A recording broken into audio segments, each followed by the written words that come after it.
ರಾಜ್ಯದಲ್ಲಿ ನಡೆದಂತಹ ವಾಲ್ಮೀಕಿ ನಿಗಮದ ಸ್ಕ್ಯಾಮ್ ವಿಚಾರಕ್ಕೆ ಸಂಬಂಧಪಟ್ಟಂತೆ ಇಡಿ ಅಧಿಕಾರಿಗಳು ತನಿಖೆಯನ್ನು ಚುರುಕುಗೊಳಿಸಿದ್ದಾರೆ. ಈ ತನಿಖೆಯ ಉರುಳು ಕೇವಲ ನಾಗೇಂದ್ರ ಹಾಗೂ ದದ್ದಲ್ಗೆ ಮಾತ್ರ ಸುತ್ತಿಕೊಳ್ಳೋದಲ್ಲ, ಕಾಂಗ್ರೆಸ್ನ ಕೆಲ ಶಾಸಕರಿಗೂ ಕೂಡ ಸುತ್ತಿಕೊಳ್ಳಬಹುದು ಅನ್ನುವಂತಹ ಗುಮಾನಿ, ಅನುಮಾನ, ಗುಸುಗುಸು ಎಲ್ಲವೂ ಕೂಡ ಮೂಡಿದೆ. ಹಾಗಾದ್ರೆ ಬಳ್ಳಾರಿ ಭಾಗದ ಶಾಸಕರಿಗೂ ಜೊತೆಗೆ ಈ ಅಕ್ರಮಕ್ಕೂ ಏನಾದರೂ ಸಂಬಂಧ ಇದೆಯಾ? ಯಾವೆಲ್ಲ ಕಾಂಗ್ರೆಸ್ ಶಾಸಕರಿಗೆ ನಡುಕ ಶುರುವಾಗಿದೆ ಅನ್ನೋದರ ಡೀಟೇಲ್ಸ್ ನೋಡೋಣ ಬನ್ನಿ.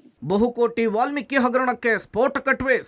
ಬಳ್ಳಾರಿ ಎಂಪಿ ಎಲೆಕ್ಷನ್ಗೆ ಹಗರಣದ ಹಣ ಬಳಕೆ. ಬಳ್ಳಾರಿಯ ಕಾಂಗ್ರೆಸ್ ಶಾಸಕರಿಗೂ ನಡುಕ ಶುರು.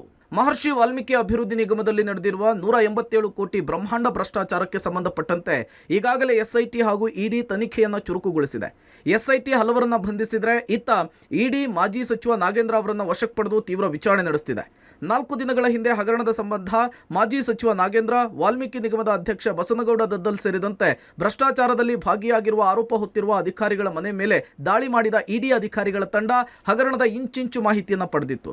ಅಗತ್ಯ ದಾಖಲೆಗಳನ್ನು ಸಂಗ್ರಹಿಸಿದ್ದಾರೆ. ಆದರೆ ಇದೀಗ ಪ್ರಕರಣಕ್ಕೆ ಮತ್ತೊಂದು ಸ್ಫೋಟಕ ಟ್ವಿಸ್ಟ್ ಸಿಕ್ಕಿದ್ದು, ಲೋಕಸಭಾ ಚುನಾವಣೆಯ ವೇಳೆ ಬಳ್ಳಾರಿ ಲೋಕಸಭಾ ಕ್ಷೇತ್ರದಲ್ಲಿ ಇದೇ ಅಕ್ರಮದ ಹಣವನ್ನೇ ಹಂಚಿಕೆ ಮಾಡಲಾಗಿದೆ ಎನ್ನಲಾಗಿದ್ದು, ಇದೀಗ ಬಳ್ಳಾರಿಯ ಕಾಂಗ್ರೆಸ್ ಶಾಸಕರಿಗೂ ನಡುಕ ಶುರುವಾಗಿದೆ. ವಾಲ್ಮೀಕಿ ಅಭಿವೃದ್ಧಿ ನಿಗಮದ 25 ಕೋಟಿ ಹಣವನ್ನ ಹೈದರಾಬಾದ್ ಮೂಲದ ಖಾಸಗಿ ಕಂಪನಿಗೆ ವರ್ಗಾವಣೆ ಮಾಡಲಾಗಿತ್ತು. ಅಲ್ಲಿಂದ ಅದನ್ನು ಬಳ್ಳಾರಿಯ ಕೆಲ ಜ್ಯುವೆಲರಿ ಶಾಪ್, ಮದ್ಯದಂಗಡಿ ಸೇರಿದಂತೆ ಹಲವು ಖಾಸಗಿ ವ್ಯಕ್ತಿಗಳ ಖಾತೆಗೆ ಮತ್ತೆ ಹಾಕಲಾಗಿತ್ತು. ಅದೇ ಹಣವನ್ನು ಬಳ್ಳಾರಿಯ ಲೋಕಸಭಾ ಚುನಾವಣೆಯಲ್ಲಿ ಬಳಕೆ ಮಾಡಲಾಗಿದೆ ಅನ್ನೋದನ್ನ ಸ್ವತಃ ನಾಗೇಂದ್ರ ಆಪ್ತರೇ ಇಡಿ ಅಧಿಕಾರಿಗಳ ವಿಚಾರಣೆಯ ವೇಳೆ ಬಾಯ್ಬಿಟ್ಟಿದ್ದಾರೆ ಅನ್ನೋದು ಗೊತ್ತಾಗ್ತಾ ಇದೆ.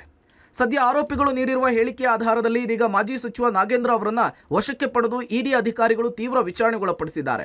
ಇಡಿ ವಿಚಾರಣೆಯಿಂದ ಮತ್ತಷ್ಟು ಸ್ಫೋಟಕ ಅಂಶಗಳು ಹೊರಬೀಳುವ ಸಾಧ್ಯತೆ ಇದೆ.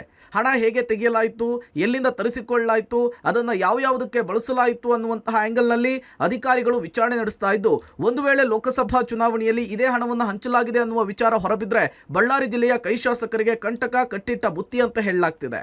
ಹೈದರಾಬಾದ್ ಮೂಲದಿಂದ ಬಳ್ಳಾರಿಗೆ ವರ್ಗಾವಣೆಯಾಗಿರುವ 25 ಕೋಟಿ ಹಣವನ್ನು ವಿಧಾನಸಭಾ ಕ್ಷೇತ್ರವಾರು ಹಂಚಿಕೆ ಮಾಡಲಾಗಿದೆ ಎನ್ನಲಾಗ್ತಿದೆ. ಇದೆಲ್ಲವನ್ನೂ ಕೂಡ ಮಾಜಿ ಸಚಿವ ನಾಗೇಂದ್ರ ಆಪ್ತರಿಂದಲೇ ಇಡಿ ಅಧಿಕಾರಿಗಳು ಕಕ್ಕಿಸಿದ್ದಾರೆ. ಸದ್ಯ ಈ ರಹಸ್ಯ ಹೊರಬೀಳ್ತಿದ್ದಂತೆ ಬಳ್ಳಾರಿ ಜಿಲ್ಲೆಯ ಕೈ ಶಾಸಕರು ಆತಂಕಗೊಂಡಿದ್ದು, ಯಾವುದೇ ಕ್ಷಣದಲ್ಲಾದರೂ ಇಡಿ ಎಲ್ಲರನ್ನೂ ಕೂಡ ವಿಚಾರಣೆಗೆ ಕರೆಸುವ ಸಾಧ್ಯತೆ ದಟ್ಟವಾಗಿದೆ. Amaresh Elke, Homminala, public TV, Ballari.